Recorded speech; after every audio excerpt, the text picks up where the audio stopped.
Fundamental Theorem of Algebra, Part 3.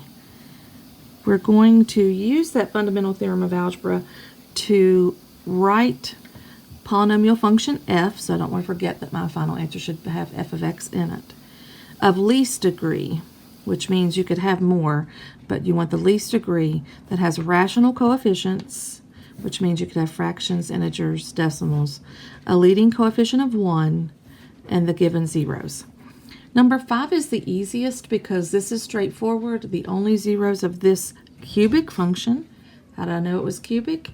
There are 3 zeros, so that means it crosses the x-axis at -4, 1, and 7. I know when I look at this one, I'm also going to have a cubic because the irrational conjugates theorem tells me that if negative square root of 5 is a root, so is positive square root of 5. When I look at number 7, I know this is going to be a cubic as well. I have 8 as a real root.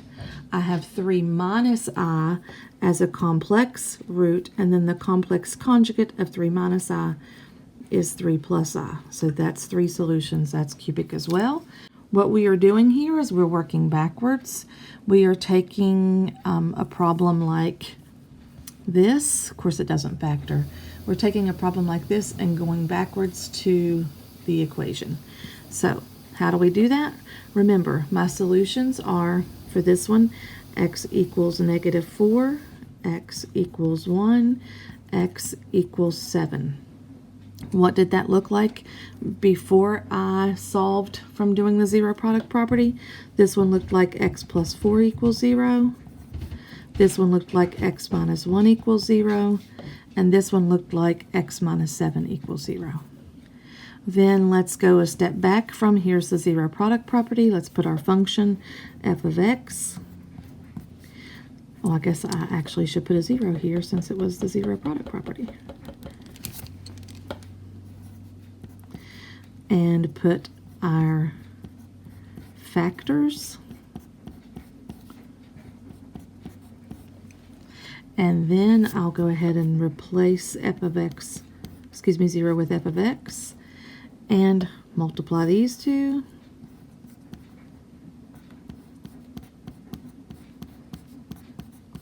Quickly, x squared minus x plus 4x minus 4. Combine like terms. X squared plus 3x minus 4. Distribute again. X squared times x. X squared times -7. 3x times x. 3x times -7. -4 times x. -4 times -7. And then I'm going to try to squeeze it up here. I'm going to put my final answer here. So the function, a polynomial function f of least degree with these rational roots is going to be x cubed minus 4x squared minus 25x plus 28. So that is the answer to number 1. I went ahead and put the x equals on each of those so that we could have that done already. Now to do this one, I'll work backwards again. I'll put x minus 10 equals 0, x plus the square root of 5 equals 0, x minus the square root of 5 equals 0. Then I'm going to, when I did it again, put 0 here. Put each factor. Now, you can multiply straight across if you want, but I think it would be wiser to multiply these two first. X squared minus x squared of 5 plus x squared of 5, so those cancel out. And then square root of 5 times negative square root of 5 is -5. And then x cubed minus 5x minus 10x squared plus 50. You want your answer to be in descending order, so x cubed minus 10x squared minus 5x plus 50. So there's the answer to number 6. Moving on to number 7, working backwards, I'm going to move the 8 to the other side by subtracting, move these to the other side by subtracting and adding, move these two to the other side by subtracting and subtracting.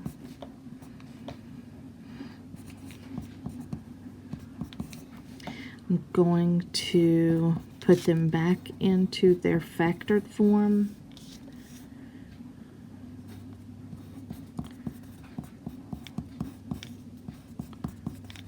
We did an example like this back on one of the lessons from earlier. I'm going to multiply these two first. I think it'll be more beneficial.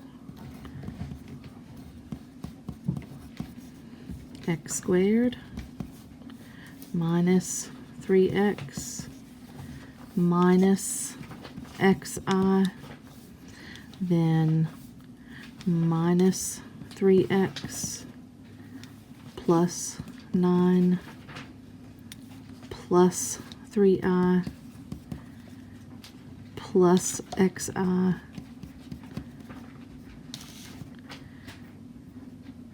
minus 3i minus I squared. Okay, I'm going to combine like terms there. X squared will come down. Negative 3x and negative 3x will be negative 6x. And negative xi and positive xi cancel out. They go away.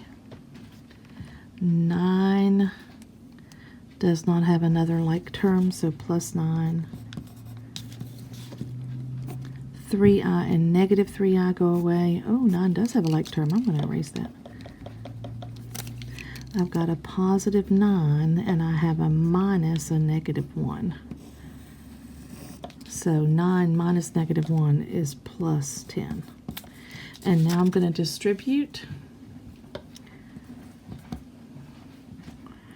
X cubed minus 6x squared. X cubed minus 6x squared. Plus 10x minus 8x squared plus 48x minus 80. Then now I want to combine like terms. I'm going to go ahead and put my f of x here and combine like terms. Nothing to go with x cubed. I have negative 14x squared. I'm going to erase this. I have 58x minus 80.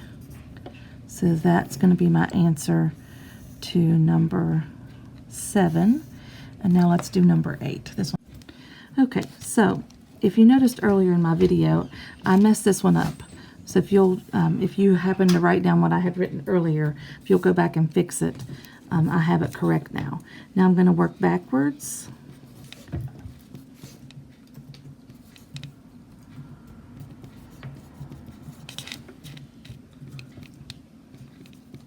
I'm just moving those to the other side.